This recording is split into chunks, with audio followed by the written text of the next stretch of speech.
My new monitor has a green logo, which is the best color ever. It's the color of the best ninjas and the best band. So this is the best monitor ever. Now go buy it. Links in the description.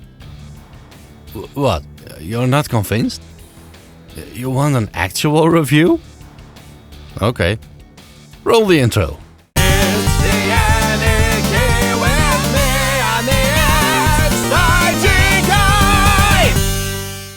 Let's start with unboxing then. Oops, forgot to turn the lights on. That's better. By the way, I should mention that TitanArmy was kind enough to send me the screen and that I do get to keep it. Take that as you wish. It's a 4040p 240Hz gaming monitor, in case you didn't read the title. We've got a plastic stand, a power cable, a DisplayPort cable, some paperwork, including this one with some measurements. Seems pretty cool that they provide these, although I don't know how to read it. A manual and a warranty card. Oh, another part of the stand. Let's put that together real quick. Done. Here's the power brick. Nothing special about that, except maybe that it's external. 48 watts if anyone cares. I guess that's it. Oh wait, the screen! I forgot about the screen!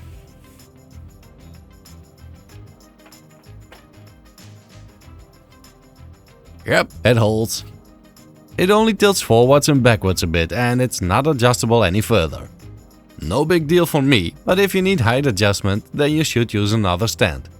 It's FESA 100mm by 100mm compatible, so there's plenty to choose from. Let's plug it in, see what we have. Change the OSD to English. Interestingly, the supply display link cable doesn't have a latch holding it in place when connected. Some might even like this. I mean, when's the last time you had an HDMI cable fall out of its port? It works! Woohoo!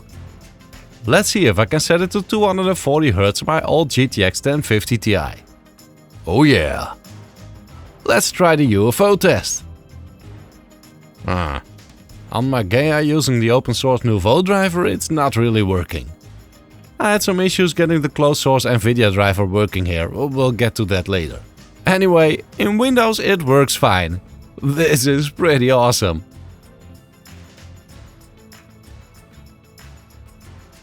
On my MacBook I can only set it to 60Hz, which is probably this Dell USB-C dock's fault. The screen looks just as great though, and 60Hz is enough for me on that one. This screen, by the way, has two HDMI 2.0 ports and two DisplayPort 1.4 ports. You will only reach 240Hz on DisplayPort, since HDMI 2.0 does not support this speed on 4040p. The maximum on HDMI would be 144Hz. Regardless of the connected device, the screen is pretty warm colored. Even when set to cold, the screen is warmer than what I'm used to seeing on both the old 1080p office screen I used before and my MacBook's internal screen. You might get a cooler image by playing with the gamma and hue settings, but by default it's very warm. In macOS, I could compensate for that with a custom color profile, by the way.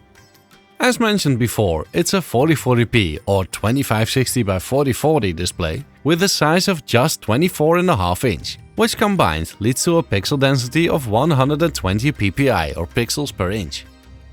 I personally prefer a smaller screen like this, and I've been told that this is also the perfect screen size for competitive gaming, as you don't have to move your head around to see everything in front of you. It has a fast IPS panel, providing a 240Hz refresh rate and a 1 millisecond gray-to-gray response time. Sadly, they don't tell us what the moving picture response time is, which will probably be higher than that. The bezels seem pretty small, but if you look closer, you'll notice that not the whole panel is actually active. There's some pretty large black borders at the sides and the top of the screen, I'd say about 5mm thick.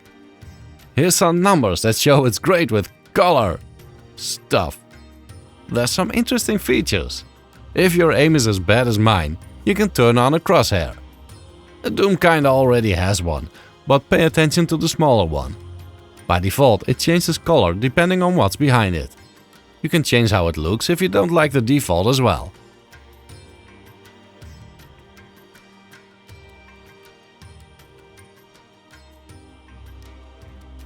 there's an alignment aid. Not sure what to do with it, but hey, it's there. It has a built-in magnifier. A very useful feature for me personally is the ability to show the output of two systems at once. The picture-in-picture option can be very handy to keep an eye on a system running a long task, like updating or installing. You can adjust the size of the PIP image to your taste. I noticed that the edges were cut off though, making it hard to actually use the system in text mode shown here. This is less of an issue on a graphical desktop though. It can also show two images side by side. The systems simply get a half-width display presented, which both my MacBook and Linux system could work perfectly fine with. Meanwhile, as you might have noticed, I've installed Arch on my test PC. Why? Well, the included NVIDIA drivers just work. See how smooth those cards move over the screen. And Tux just looks great in 4040p. Of course, my system isn't made for a screen like this. I get a whopping 40 FPS in my new favorite FPS, Turbo Overkill. Great stupid fun. In Ride 4 I get around 70 at 720p. Yes, I'm this bad at taking corners on my real bike as well. So, to test it for real, I decided to take it to one of my neighbors who has an i5 9600K and an RTX 4070 GPU and asked him to play a few of his favorite games on it. He did have issues reaching and keeping 240 FPS though, but he could definitely tell it's a fast screen, and although he usually uses a bigger 27-inch screen, he sure noticed it's easier to see the whole screen in front of him. Dat is jouw karakter.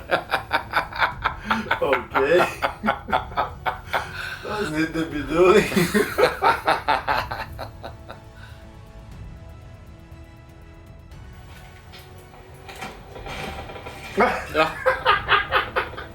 So what's the verdict? Well, it does have some flaws, the stand being flimsy as it is, and the pretty high color temperature of the screen are the biggest ones though. But overall I'm very pleased with it, and it's very well priced for a screen with this many features. Even better, when using the code P2510S, you'll get a 5% discount. Links in the description and pinned comment down below. Thank you very much for watching. Until next time.